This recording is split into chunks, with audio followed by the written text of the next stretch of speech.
Assalamualaikum warahmatullahi wabarakatuh. Selamat datang di channel Efek Jurnal Target. Baik rekan-rekan semua, update penerusan daripada video yang kemarin ya. Sebelum masuk ke teknikalnya, rekomendasi broker kalau dari saya ada FBS, dua jenis akun, Send dan Standard ya. Dimana kelebihan daripada FBS ini, ketika volatility tinggi, contoh misalkan saat NFP, kita masih tetap bisa eksekusi entry ataupun exit dengan cepat di market ya. Dan deposit ataupun withdrawnya cepat, hitungan menit. Dari segi pairnya pun lengkap, forex, mayor ataupun minor, Nasdaq, oil, gold, kemudian kripto juga tersedia di FBS ini ya. Khusus untuk link akun Send ada di kolom deskripsi. Kemudian yang akan menjadi antisipasi malam ini adalah NFP yang setengah 9 malam nanti akan dirilis.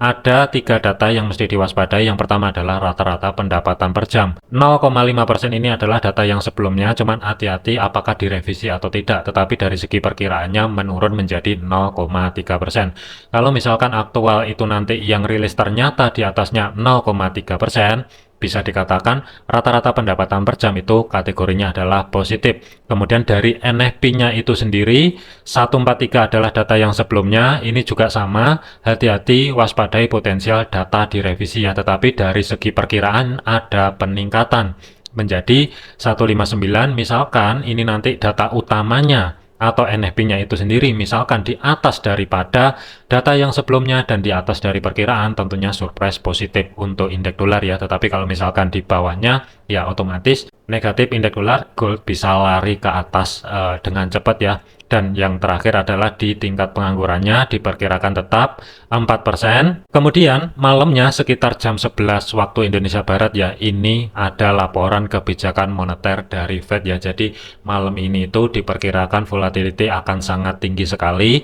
Yang pertama adalah event penting awal bulan NFP, dilanjutkan dari laporan kebijakan ataupun moneter dari Fed ya. Cuman kalau gambaran saya dari segi fundamental untuk hari ini ya, kemungkinan sih ada positif dari segi indeks dolar ya. Kemudian masuk ke teknikalnya, antisipasi kemarin kalau misalkan indeks dolar lanjut ke dorong ke bawah, 104 ini yang menjadi zona pertama, zona kedua adalah di 103.500 ya. Ketika mendekati level area tersebut ini juga ada reaksi, cuman sih kita lihatin dulu dari segi time frame weekly-nya ya. Untuk indeks dolar itu kuat banget pelemahannya di minggu ini, bearish-nya itu juga sudah melebihi daripada pergerakan rata-rata di minggu-minggu yang sebelumnya ya. Jadi hati-hati, dia sudah mencapai batasan pantau overnya di support 4 yang berada di 103.45. Waspadai misalkan terjadi potensial koreksi terlebih dahulu sebelum lanjut melemah kembali ya. Tetapi kalau kita lihatin dari segi time frame H1-nya untuk indeks dolar, kalau misalkan kedorong di bawahnya 103.500, kemungkinan next targetnya berada di 103. Cuman yang harus dipertanyakan adalah apakah untuk indeks dolar minggu ini full down tanpa adanya koreksi, atau koreksinya diambil malam ini dengan pendukungnya dari laporan moneter dari Fed dan NFP nanti, misalkan itu semuanya adalah positif, kemungkinan dia akan terkoreksi terlebih dahulu ya, yang akan menjadi antisipasi misalkan indeks dolar terkoreksi ke atas, kurang lebihnya kembali di antara 104.45 sampai dengan 104.83 terlebih dahulu ya, terkecuali kalau misalkan mendadak surprise sangat positif dari segi data NFP nanti, ini bisa lari dengan cepat ke atas. Untuk koreksinya 105 sih kemungkinan sih agak sedikit berat, tetapi masih ada peluang kalau dari segi teknikalnya. Sementara untuk fokusnya misalkan ada terkoreksi malam ini, jangan jauh-jauh terlebih dahulu 104.45 sampai dengan 104.83 terlebih dahulu ya. Meskipun nanti misalkan data yang rilis surprise positif ya, memang ada peluang dengan cepat menuju 105.600, cuman sih gambaran saya tidak bertahan lama sebelum indeks dolar balik lagi ke dorong ke bawah ya. Jadi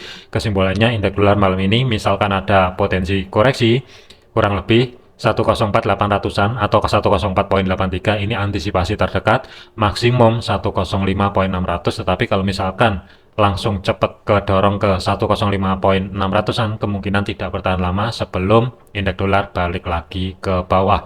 Kemudian dari segi gold, pergerakan untuk gold saat ini masih lanjut ya. Untuk sideways-nya, kenaikannya pun sesuai yang diantisipasi di video yang sebelumnya, di mana dia masih ketahan batas atasnya di antara 2925 sampai dengan 2935. Untuk harga saat ini masih belum mampu break di atas level area tersebut.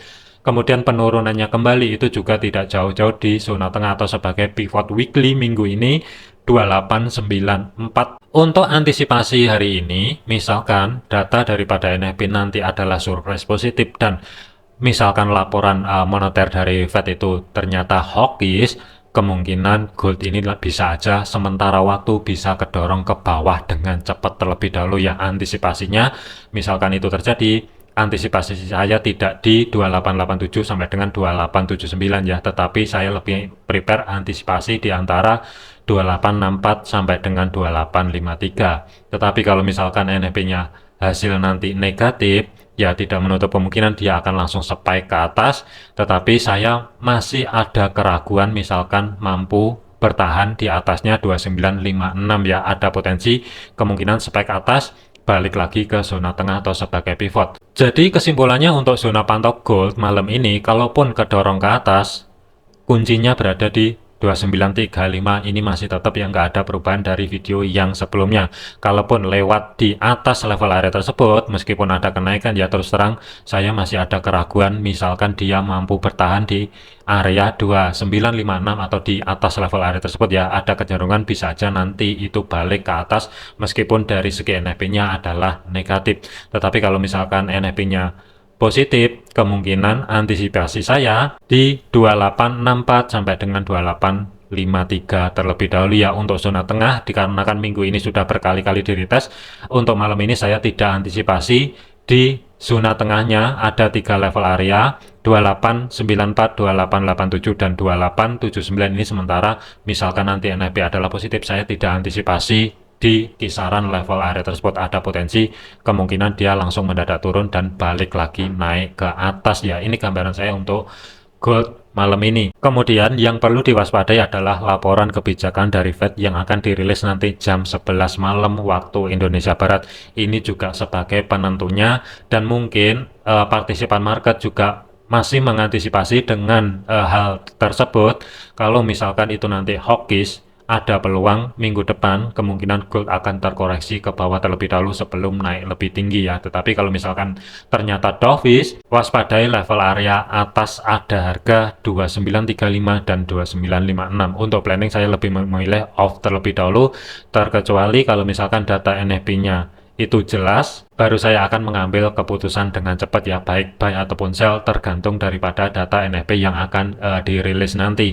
Dikarenakan untuk malam ini perkiraan volatility akan sangat besar, jadi saran saya untuk rekan-rekan adalah jangan terlalu over terlebih dahulu, tetap perhatikan money management dengan baik dan benar ya, hindari overload, overtrade, full layar, full margin sebisa mungkin dihindari dan belajarlah untuk disiplin. Jadikan video ini sebagai referensi, jangan dijadikan sebagai patokan ya. Segala keputusan risiko menjadi tanggung jawab masing-masing. Untuk rekan-rekan bisa dimanfaatkan untuk level-level area SRP penting di sini ya, dan diimbangi juga dengan analisa masing-masing juga. Sekian, terima kasih, sampai jumpa di video yang selanjutnya.